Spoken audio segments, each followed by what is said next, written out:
Imagina que você está no meio da tempestade. O mundo parece um caos. Notícias assustadoras. Violência, guerras, doenças, desesperança. E então, surge uma pergunta inevitável. Será que tudo vai piorar ainda mais? Hoje, você vai ouvir uma das falas mais profundas e necessárias dos últimos tempos. Maíse Braga, com sua voz doce e firme, traz um alerta que não é dela, mas do plano espiritual. Estamos adoecendo na alma porque esquecemos de confiar. Mas e se eu te dissesse que, mesmo em meio à dor, a esperança está sendo reconstruída nos bastidores do mundo invisível? E se for verdade que as nossas queixas alimentam forças contrárias enquanto a esperança alimenta os bons espíritos? Essa reflexão não é só sobre fé. É sobre vida, morte, recomeço e propósito. É um chamado íntimo. Você está preparado para o novo mundo? Assista até o fim. Essa mensagem pode mudar sua forma de ver a crise e até a sua própria história. Meninos, nem preciso dizer que eu ia trazer outro tema, mas os espíritos disseram que eu ando muito mal-humorada. Então, o tema sugerido por eles foi Construindo Novos Dias de Esperança. Deve ser porque eu, antes de tudo, estou precisando ouvir. Eu quero agradecer inicialmente a vocês pela vibração, pela minha cirurgia de catarata, no último dia 20. Eu estou terrível, estou vendo o último banco. Como eu já não enxergava... Ó, a minha bengala até caiu desmaiada. Pela emoção. Deixa a Cristina, imagine, deixa ela deitada. Ela agora anda com essa mania. Olha, aí eu descobri que eu também estava andando mal porque eu não enxergava o chão. Já estava assim naquele processo da catarata profunda. Esse olho não posso operar, porque eu só enxergava, desde que nasci, 10%, agora enxergo 2%. Aí o médico, para me confortar, disse: a senhora agora é legalmente cega. Desta vista, a senhora nunca mais vai pagar imposto de renda. Eu falei: ai, que coisa linda! Mas este olho, gente, em 24 horas, eu enxergava tudo. Eu vi como a Glória Pires está velha. E eu vi como eu estou velha também. É impressionante como uma catarata engana você. Quando você está escovando o dente, você se acha jovem. 24 horas depois, quando eu cheguei no espelho, boca de palhaço, pescoço horroroso, e vou morrer desse jeito, porque imagine se eu tenho coragem de fazer plástica. De jeito nenhum. Nem preciso dizer que dentro da clínica Pacini, esperando a minha hora de operar, encontrei meninas de sábado como enfermeiras. Esses espíritos são danados. A cirurgia toda durou menos de 8 minutos. Valeu cada centavo que eu guardei, porque deitei. Vem o laser. Agora a senhora vai ver o cristalino que nasceu com a senhora se quebrando. Lembram daquele brinquedo caleidoscópio de antigamente? Vocês não são de antigamente, mas eu sou. A gente olhava e tudo ficava colorido em pedaços. É aquilo que acontece. Meio segundo. Aí você vai para outra sala. Entra o doutor Tiago Pacini. Bom dia. Pá. Aqui está no seu olho o seu novo cristalino. Bom dia de novo. Saiu. Eu pasma. Eu falei, gente, eu morri. Por que? Como tão rápido assim? Aí entra o doutor Edney, que colocou no ano passado um chip chinês atrás desse olho aqui. Mas o chip chinês já era. Agora, o lance é você fazer como se você tivesse um problema de coração para controlar o seu glaucoma. Você coloca... Como é o nome daquilo que a gente coloca no coração? Estende, você coloca um estende por trás do olho. Dona Maíse, bom dia. Bom dia, doutora Ednei. Pá, coloquei o estende. Pode ir para casa. Gente, eu fiquei até trêmula. Eu nunca vi uma coisa dessa. E aí, para me deixar animada, ele disse: daqui a 10 anos, eu tiro seus 2 olhos e coloco 2 olhos azuis. Ai, que lindo! Imagina eu de olho azul, gente. Não vai pegar, não vai sobrar para ninguém. Mas também, não tenho dúvida, orei o tempo todo pelas milhares de pessoas que não têm a oportunidade que eu tive, que estão ficando cegas pelo descaso das autoridades que fazem uma pessoa com catarata esperar anos por uma cirurgia sem solução. Mas como é para falar de esperança, vamos falar. Quando Jesus nasceu, os espíritos contam que ele não tinha um paninho para enrolá-lo. Nada. Nasceu na manjedoura, os animais com seu bafio quente é que aqueciam Jesus no seu nascimento. Aquele pano que aparece enrolando Jesus com Maria segurando ele no colo, foi um pastor de ovelhas que conseguiu para enrolá-lo. A alma mais perfeita que já veio à Terra para nos falar da profunda esperança da nossa evolução, não tinha um pano para envolvê-lo.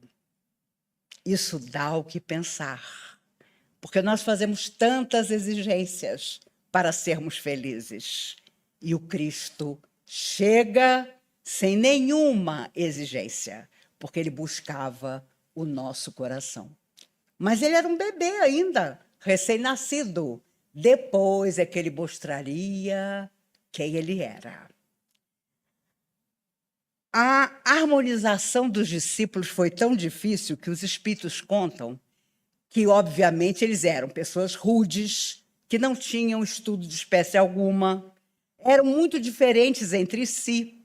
E a primeira preocupação de Jesus, quando os reuniu, antes de transmitir a sua mensagem e caminhar com eles por 3 anos, foi harmonizar suas almas, umas com as outras. E olha que o que dava de ciúme não estava no gibi. Porque eram pessoas muito diferentes. Eram pessoas que se irritavam com facilidade, que tinham lá as suas dificuldades de família, porque os que tinham família tinham famílias problemáticas, como era o caso de Pedro. Mas Jesus sabia que a cada 2 deles caberia a tarefa de evangelizar o mundo. E era preciso que eles fossem amigos. Então começa por aí a preocupação de Jesus, em harmonizar aqueles corações antes que eles entrassem em contato com as pessoas inúmeras que iam procurar por ele, o Cristo, e também, mais tarde, pelos discípulos. Jesus fez uma coisa que, para a época, era absolutamente revolucionário. Ele valorizou a figura da mulher. Naquela época, quando uma caravana chegava a um poço de água, primeiro bebiam a água os soldados, depois, é claro, dos seus senhores. Depois, todos os animais, dos cavalos aos camelos até os cachorros. E, por último, as mulheres. Então, tudo isso que a mulher atravessou ao longo dos milênios não começou ontem. Já naquela época, para o povo romano, que dominava o mundo através da guerra, através da espada, a mulher nada significava. E Jesus não só valorizava as mulheres da família, mas principalmente aquelas completamente desassistidas, que vinham procurá-lo. Aquelas que ninguém queria. E os encontros de Jesus com as mulheres que o buscaram são histórias extraordinárias, porque ele sabia que no coração da mulher estava a grande luz para que as pessoas começassem a pensar na paz e não na guerra, que era no que os homens pensavam, tanto aqueles guerreiros como aqueles que eram escravos. Jesus, certa feita, vocês se lembram, ele caminha sobre as águas e Pedro diz a ele: Senhor, eu também quero. E Jesus estende o braço, Pedro sai do barco e começa a andar sobre a água. Mas, quando ele estava no meio, entre o barco e Jesus, ele por um instante pensa: que absurdo, isso não é possível, eu estou andando na água, e começa a afundar. Jesus, ao perceber que ele ia morrer afogado, estende-lhe o braço, o ergue e diz: homem de pouca fé, por que duvidaste? Esta palavra, por que duvidaste? É uma lição para todos nós. A partir do momento em que nós duvidamos da força que temos para mudar o nosso destino, estamos dando força a quem não quer que nós mudemos o nosso destino. E um dos motivos para conversar hoje sobre esperança é que os amigos espirituais nos têm dito que nós estamos nos queixando tanto, reclamando tanto, vendo tantas diferenças entre nós e o nosso semelhante, que estamos potencializando energias para encarnados e desencarnados que não desejam o nosso bem. Eu confesso a vocês que eu faço palestra há 50 anos, na doutrina há 51 anos, nunca vi tanta gente se queixar de tudo e de nada. E não adianta a queixa, porque nós não vamos solucionar nos queixando. Nós até podemos desabafar, mas nos queixar constantemente gera uma energia que, sem dúvida, trabalha contra nós. E é claro que encarnados e desencarnados que não simpatizam conosco, porque foram nossas vítimas de ontem, vão ficar felizes, porque acham que nós vamos fracassar 2 passos à frente. Se lançarmos a nossa energia para o positivo, nós vamos, talvez não na hora, conseguir o resultado que desejamos, mas vamos semear futuras ocasiões de renovação para nós. E é isso que o mundo espiritual pretende, porque amanhã eles estarão aqui num corpo e nós teremos deixado esse corpo. Vamos trocar de lugar. Mas é preciso deixar para aqueles que virão um mundo melhor, porque os planetas evoluem. E, com certeza, nós, atualmente na carne, ao vir para cá, nós prometemos que ajudaríamos, ainda que minimamente, um processo melhor para todos aqueles que viessem depois. Não simplesmente os nossos filhos, os nossos netos, os nossos tutelados, mas, principalmente, o nosso próprio coração.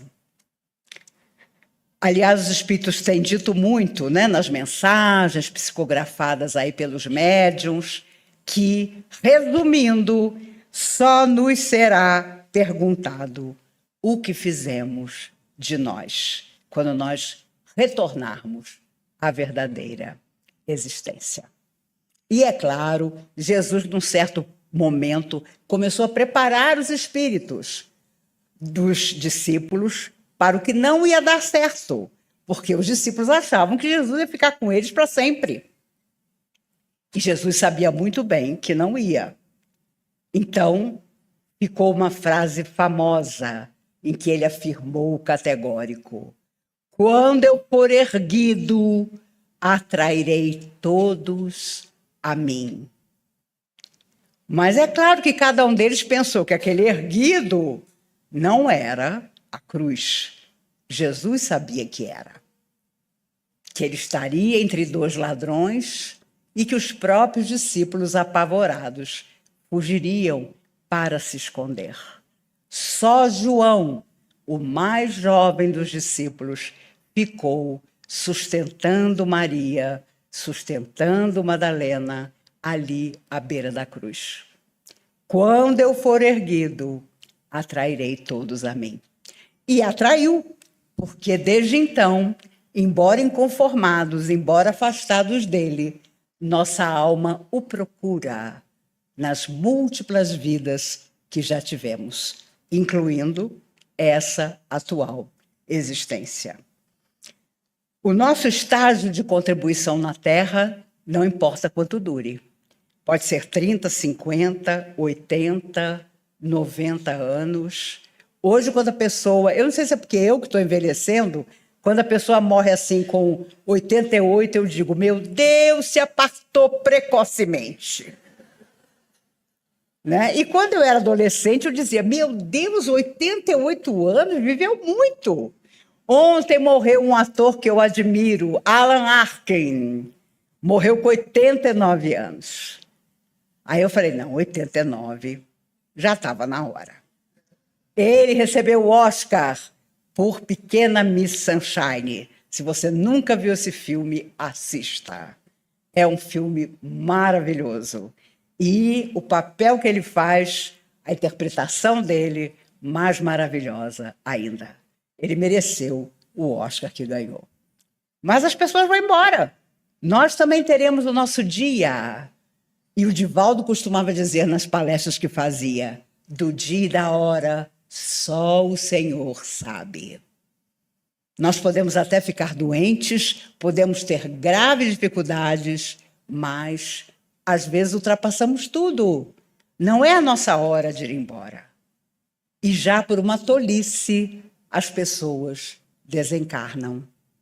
Hoje morreu não sei se foi treino ou se foi na própria corrida, um piloto de 18 anos, meu Deus.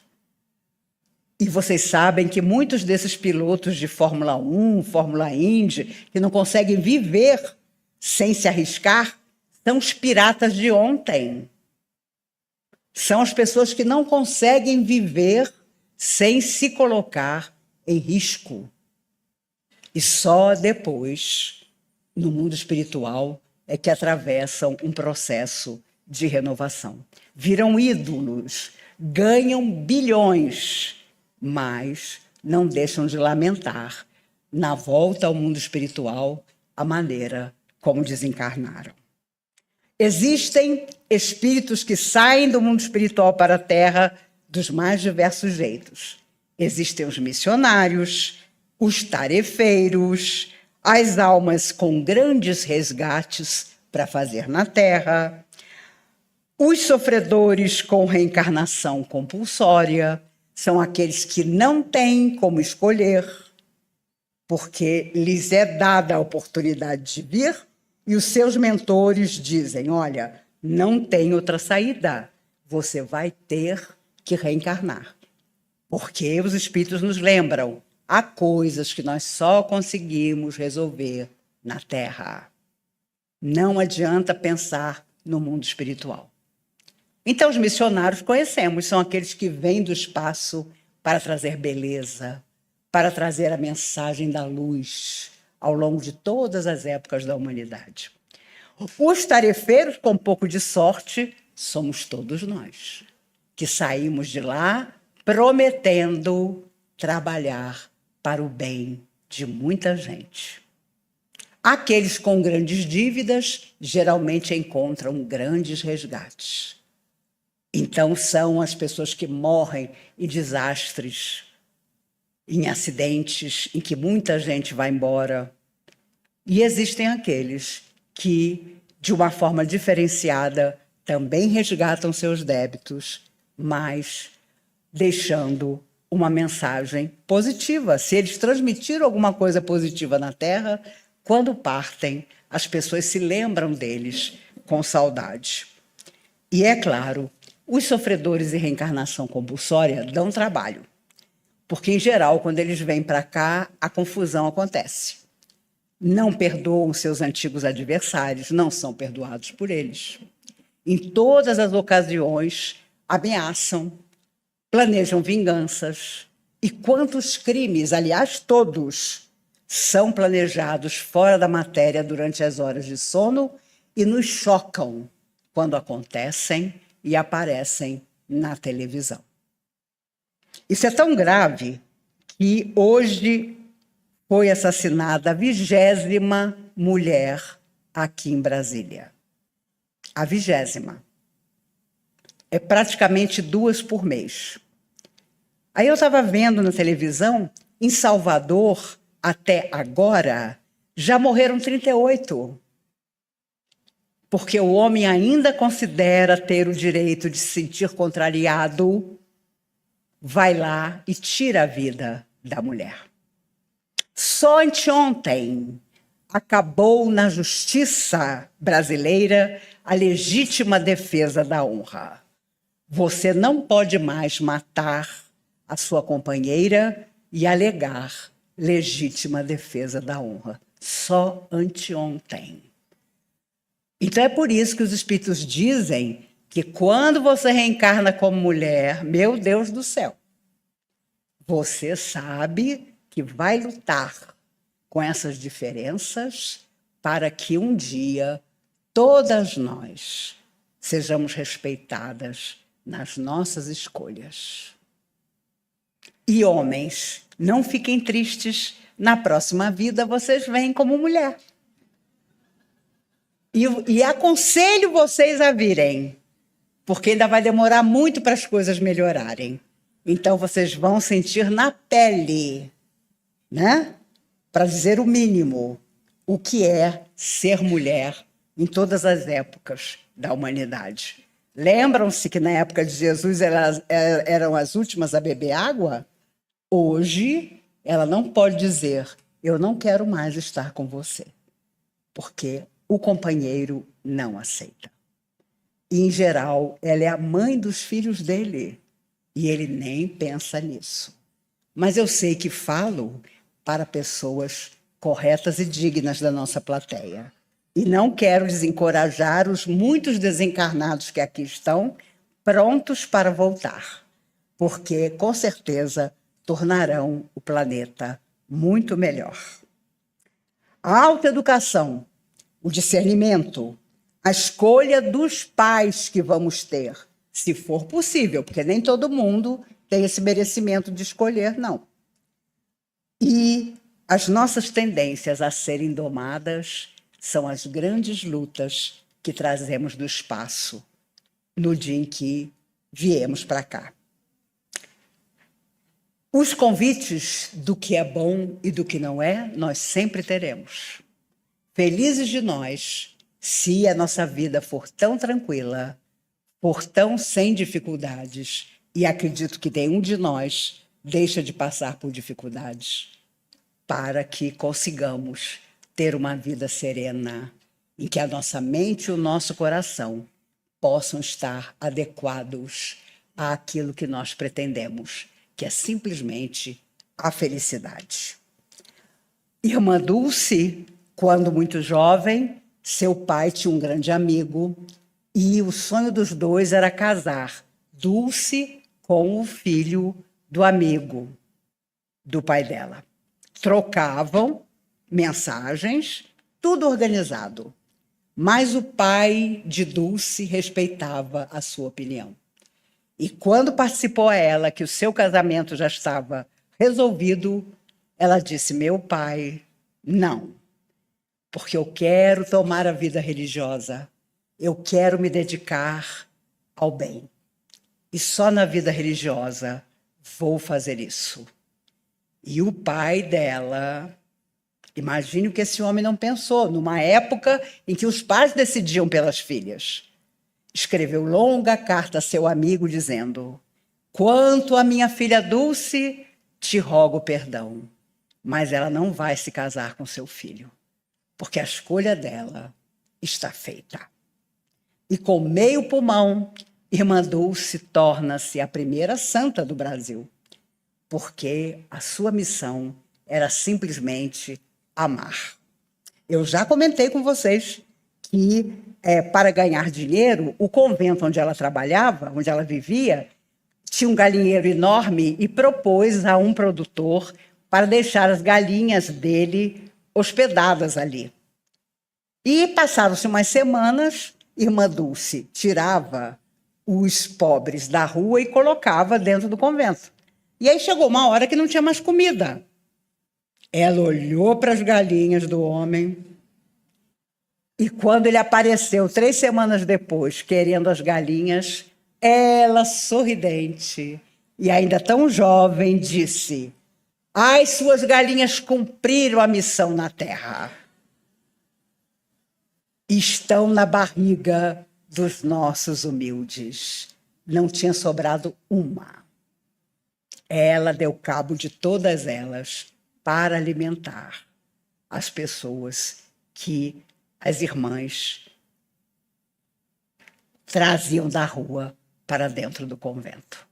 Já extremamente doente, de madrugada, as outras freiras ouviam barulho na escada do convento.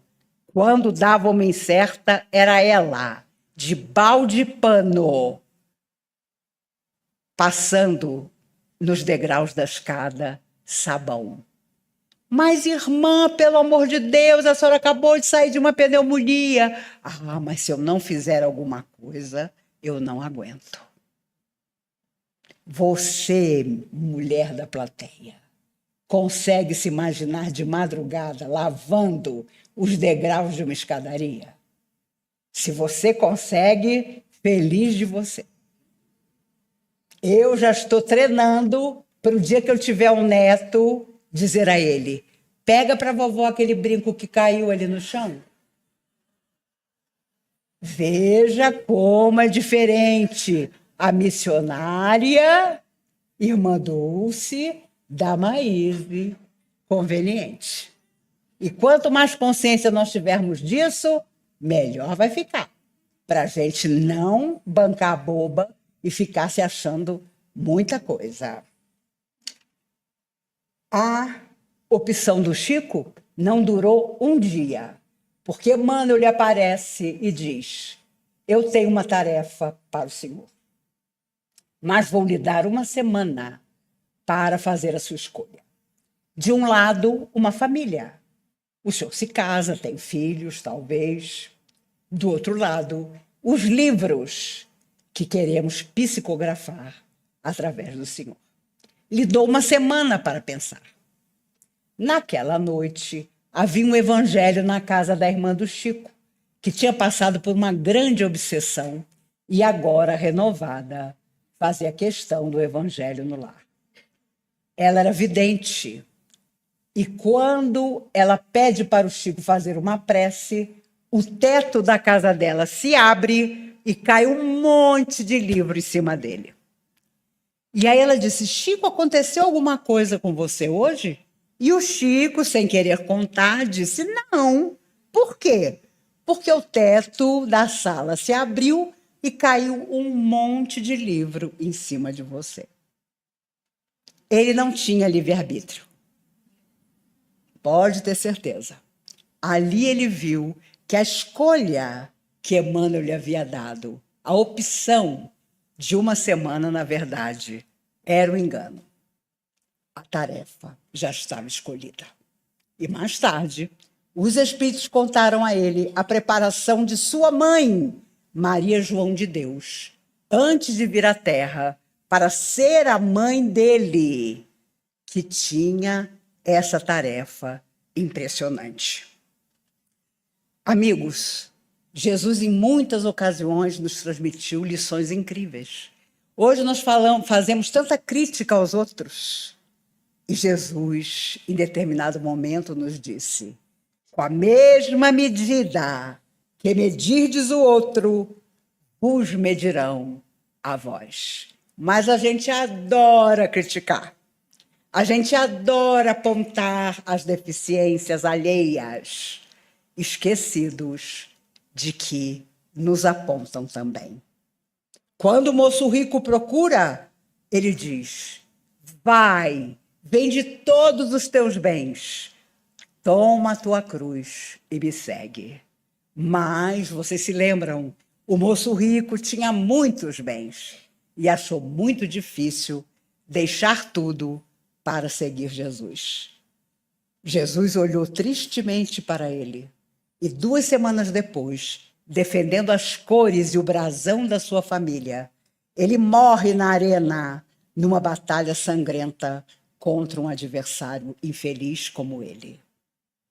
E no último instante, contam os espíritos, ao cair sobre uma poça de sangue, o moço rico vê os olhos do Cristo e ouve a sua voz: vai, vende tudo o que tens, toma a tua cruz e me segue. Zaqueu era baixinho, sobe num sicômoro para ver Jesus passar. E Jesus, sem levantar o rosto, quando passa por baixo da árvore, diz: Zaqueu, dá-te pressa em descer, que eu quero hospedar-me em tua casa. E Zaqueu desce desesperado. Ele era um senhor rico, um cobrador dos impostos que os judeus deviam aos romanos. Mas recebe Jesus em sua casa para mostrar que dentro de casa, sem que ninguém soubesse, ele era justo com aqueles que trabalhavam com ele. Vocês se recordam? Zaqueu volta muitas vezes à terra e sua última vida foi Adolfo Bezerra de Menezes, o mentor da nossa comunhão. Mas, na figura de Zaqueu, naquele dia, atraído pela figura de Jesus, ele fez questão de mostrar a sua casa e de dizer que era, de alguma forma, um coração que começava a pensar em ser generoso. No livro Boa Nova, Humberto de Campos lembra que Judas suicida-se após vender Jesus por 30 moedas.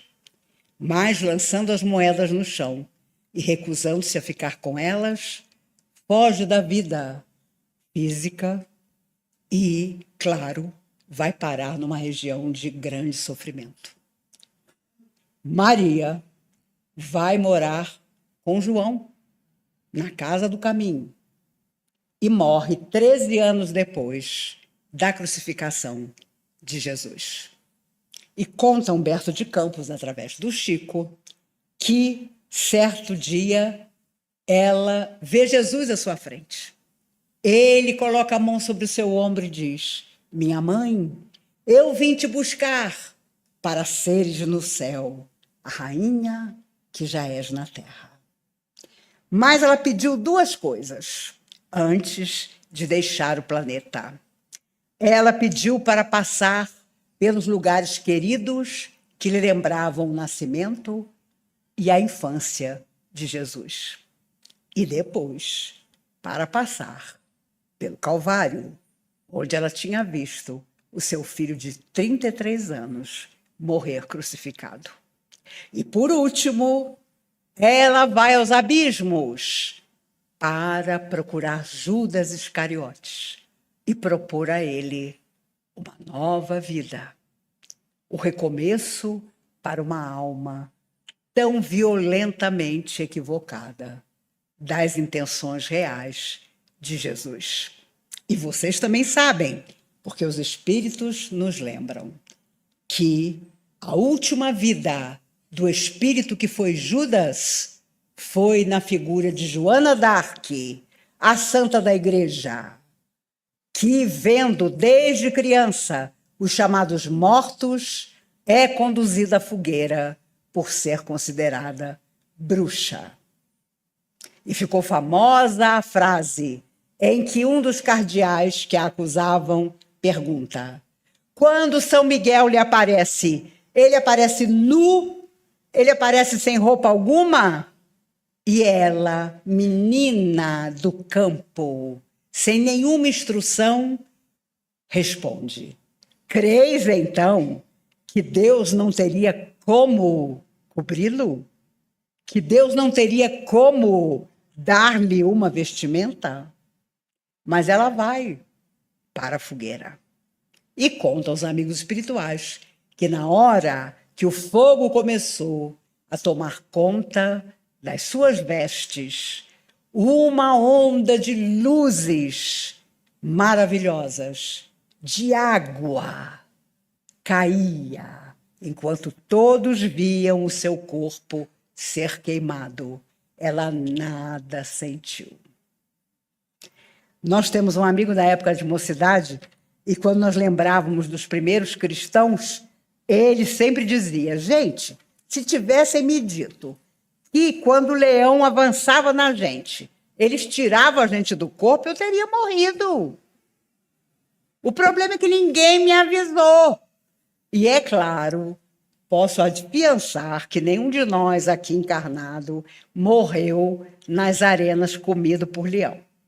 Porque aqueles que deram esse testemunho não voltaram mais para a Terra, a não ser em missões de, como é que eu vou dizer? De amor. Porque haviam dado própria vida em testemunho ao Cristo. Mas já imaginou você escutar o barulho dos leões, das panteras, dos tigres, um soldado dizer para você: fala que você não acredita nele, que eu te mando para casa.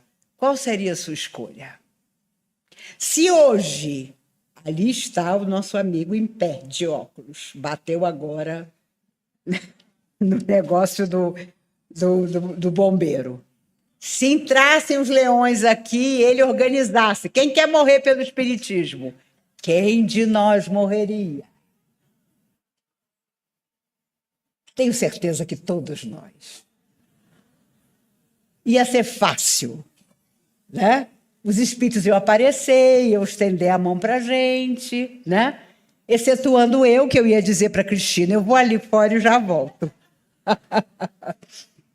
Mas naquela época, com certeza nos recusamos a esse sacrifício. E estamos aqui até hoje. No livro Antologia da Espiritualidade, de 1971, há uma linda mensagem psicografada por Maria Dolores através do Chico. Chama-se Cantiga da Esperança. Prestem atenção na letra.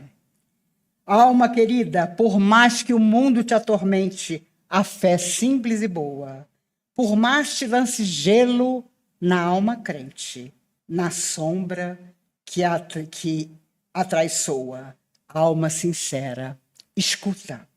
Sofre, tolera, aprende, aperfeiçoa, porque de esfera a esfera ninguém consegue a palma da vitória sem apoio na luta. Espera, que a esperança é a luz do mundo, oculta maravilha, que em toda parte se revela e brilha para a glória do amor. A noite espera o dia, a flor o fruto, o espinho a rosa, o mármore o buril. O próprio solo bruto espera o lavrador, armado de atenção, arado e zelo. O verme espera o sol para aquecê-lo. A fonte amiga que se desentranha do coração da pedra da montanha, enquanto serve, passa e se incorpora, às margens do rio que a devora, espera descansar, quando chega escondida a paz da grande vida que há no seio do mar. Seja o que for que sonhas a sofrer, que venhas a sofrer.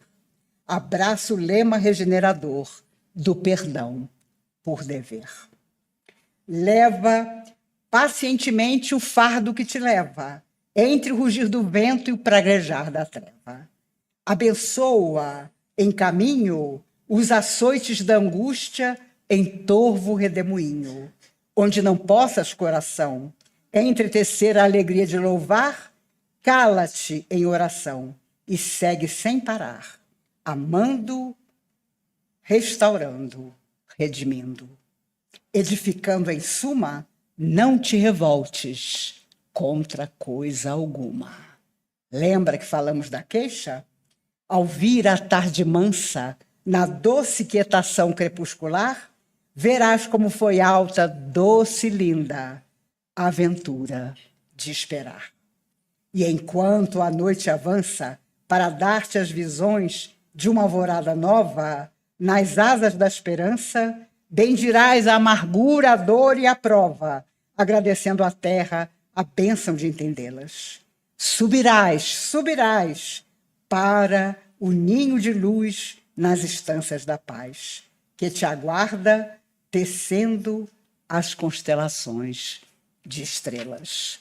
Então compreenderás que, além do mais além, no coração da altura, Deus trabalha, Deus sonha, Deus procura, Deus espera também. Que linda mensagem, há tantos anos psicografada por Maria Dolores através de Chico Xavier. Um dia nós vamos agradecer por termos esperado, por não termos nos queixado, como está acontecendo tanto.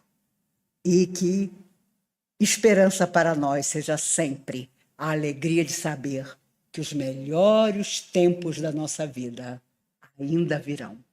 Mesmo que nós tenhamos 90 anos, você sai do corpo, volta para a verdadeira existência e quantas alegrias, quantas maravilhas, quantos reencontros, quantas pessoas queridas nos aguardam. Ainda há tanto para fazer, tanto para sermos felizes, e nós estamos nos preocupando com coisas tão pequenas. Não façamos isso, porque estaremos tirando nossas forças para o dia de amanhã.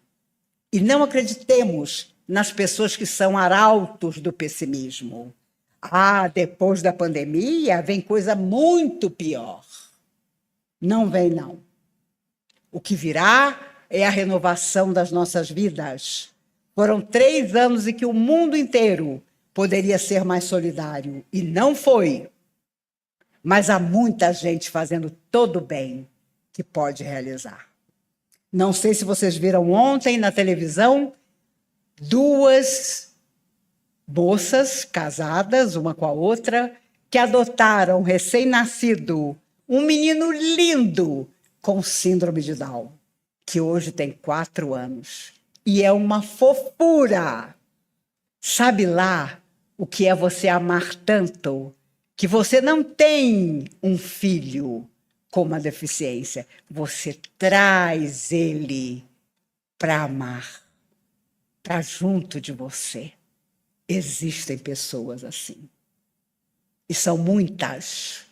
Não acreditemos naquelas que dizem que tudo está para terminar, que o mundo vai enfrentar uma grande guerra, que o presidente da Rússia vai lançar uma bomba. Outro dia eu estava varrendo minha casa e ele na televisão dizendo, porque eu estou prestes a lançar uma bomba. Eu parei com a vassoura e falei, lança, meu filho. Acaba logo com essa história. Entendeu? Parecia uma louca, sozinha em casa, porque eu moro sozinha, com a vassoura na mão, desafiei o bichinho. Lança! Quero ver você chegar do lado de lá e dizer que levou todos nós junto com você. Num instante, ele ia dar para trás. Talvez você esteja esperando por um sinal. Talvez o seu coração esteja em silêncio há muito tempo. Mas escuta isso. A esperança não morreu. Ela está sendo construída dentro de você. Maíse Braga fecha essa reflexão com uma fala impactante. Mesmo com 90 anos, os melhores momentos da vida ainda virão.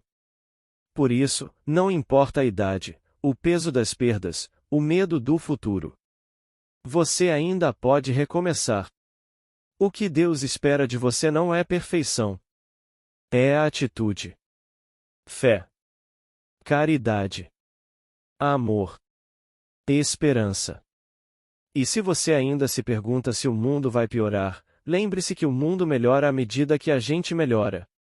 Você pode ser parte da mudança. Você pode ser a luz que tanto espera encontrar no outro. Mas para isso, precisa escolher. Balão de pensamento ou continuar se queixando. Ou começar a reconstruir sua fé. A decisão é sua. E o plano espiritual está esperando por você.